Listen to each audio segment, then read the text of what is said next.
Imagine signing a car deal today and 5 years later realizing you overpaid by $10,000. Not because you chose the wrong car, but because you chose the wrong financing strategy. In America, most people don't actually buy cars. They finance them or they lease them. And the decision between leasing and buying is often made in 30 minutes inside a dealership finance office.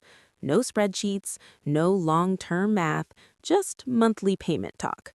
Today, we're breaking down why monthly payments can be misleading, the psychological traps dealerships use, when leasing makes sense, when buying wins long-term, and what most Americans completely misunderstand. This video is for U.S. drivers navigating real-world costs, taxes, insurance, and resale value. And yes, parts of this script were generated with the assistance of artificial intelligence for research and structuring purposes. Some financial details may vary by state, lender, or market conditions. Always verify before making financial decisions. Let's get into it. Part 1. Why monthly payment is the wrong question. Walk into a dealership in America and you'll hear one question. What monthly payment are you comfortable with? That sounds helpful, but it's the wrong question, because both leasing and buying can be engineered to hit almost any monthly number. Lower payment? Stretch the loan to 84 months. Want it even lower? Lease it. The monthly payment hides the real story. Total cost over time, interest paid, depreciation absorbed, fees, opportunity cost. And dealerships know most people shop by payment. That's the first misunderstanding. Leasing versus buying is not about the monthly payment. It's about total financial trajectory. Part 2. What leasing actually is. Leasing is long-term renting. You're paying for the value the car is expected to lose during that period.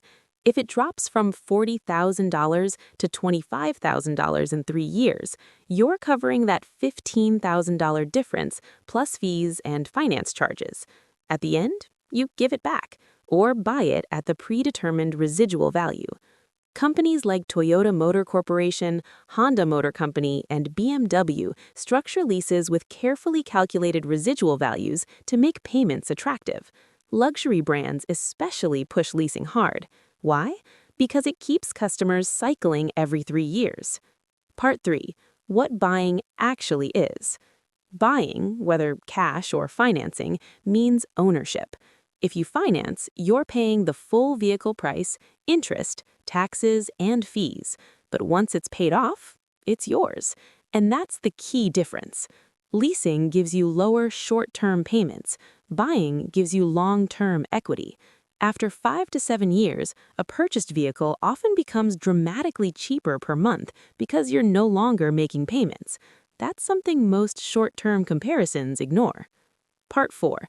The depreciation reality. Here's a hard truth. New cars lose value fast. Many vehicles lose 20 to 30% in the first year. By year 5, some lose 50 to 60% of original value. Leasing protects you from resale risk. If the market crashes, not your problem. If the model becomes undesirable, not your problem. But here's what Americans often get wrong. Depreciation hurts most in the first 3 years, which is exactly the lease period. When you lease repeatedly, you're always paying the most expensive depreciation years. When you buy and keep long-term, you survive the worst depreciation and then drive in the cheaper years. That's the second big misunderstanding. Part 5. When leasing actually makes sense. Leasing is not stupid. In some cases, it's financially rational. Example 1.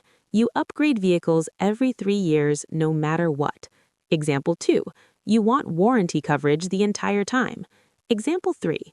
You're a business owner who can deduct lease payments. Example 4. You value predictability and lower short-term cash flow. Luxury buyers often lease vehicles like Mercedes-Benz or BMW because repair costs after warranty can be high. In that case, leasing transfers risk. It's essentially paying for peace of mind, but peace of mind has a price. Part 6. When buying wins big. Buying dominates long-term. If you keep a vehicle 8 to 10 years, ownership crushes leasing financially. After loan payoff, your only costs are insurance, maintenance, and repairs. Let's say your payment was $600 for 5 years. After payoff, that $600 disappears. Lease again, and the payment never stops. This is where generational wealth thinking comes in. Many financially disciplined Americans buy reliable brands and keep them long-term. Brands like Toyota Motor Corporation and Honda Motor Company are popular for this reason. Longevity changes the math. Part 7. The mileage trap. Leases come with mileage limits, usually 10,000 to 15,000 miles per year. Exceed it, you pay penalties per mile. In America, where long commutes are common, this matters. Road trips, family travel, commutes across state lines. High mileage drivers often underestimate this. Buying has no mileage penalty. Drive as much as you want. That flexibility has real value. Part 8. The psychological illusion of affordability. Leasing makes expensive cars feel affordable. A $65,000 SUV might lease less than financing a $45,000 vehicle. That tricks the brain.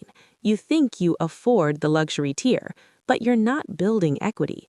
This is why luxury leasing is huge in cities like Los Angeles, Miami, and New York. It's lifestyle financing, not wealth building. And that's another thing Americans get wrong. Leasing often upgrades lifestyle, not financial position. Part 9. Interest rates and market conditions. When interest rates are low, financing becomes more attractive. When manufacturers inflate residual values, leasing becomes more attractive. Market timing matters. During supply shortages, lease deals shrink. When inventory piles up, incentives return. For example, brands like Ford Motor Company and General Motors often adjust incentives depending on inventory levels. Understanding macro conditions can shift the lease versus buy equation dramatically. Part 10. The equity myth in leasing. Some people say, you never build equity in a car anyway. That's partially true.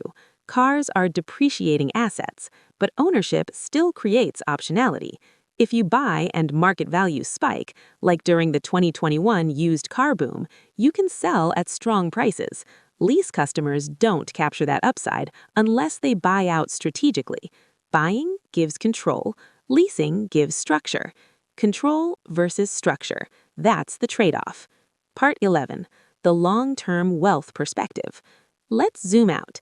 If someone leases every 3 years from age 25 to 55, that's 10 lease cycles, constant payments for 30 years. If someone buys and keeps cars 8 to 10 years, they may only finance 3 to 4 times in that same period. The difference in total cash flow over decades can be massive. Leasing is convenience. Buying is compounding. That's the deeper financial conversation rarely discussed inside a dealership. Part 12. So what do Americans get wrong? Here's the summary of common misunderstandings. They compare monthly payments instead of total cost. They underestimate depreciation timing. They ignore long-term ownership advantages. They overestimate how often they truly need a new car. They choose lifestyle over long-term math. Neither option is universally right, but one is often better depending on behavior, and behavior matters more than the contract. Conclusion. The real answer. Leasing isn't a scam. Buying isn't always smarter. The right choice depends on how long you keep cars, how much you drive, your income stability, your risk tolerance, and your long-term financial goals. But here's the core truth. If you think short-term, leasing feels better. If you think long-term, buying usually wins. The real mistake Americans make is they don't think beyond the monthly payment, and that's where thousands of dollars disappear quietly. So before signing your next deal, ask yourself, do I want lower payments today or lower costs over the next decade? Because the dealership will focus on this month, but your bank account lives in the future.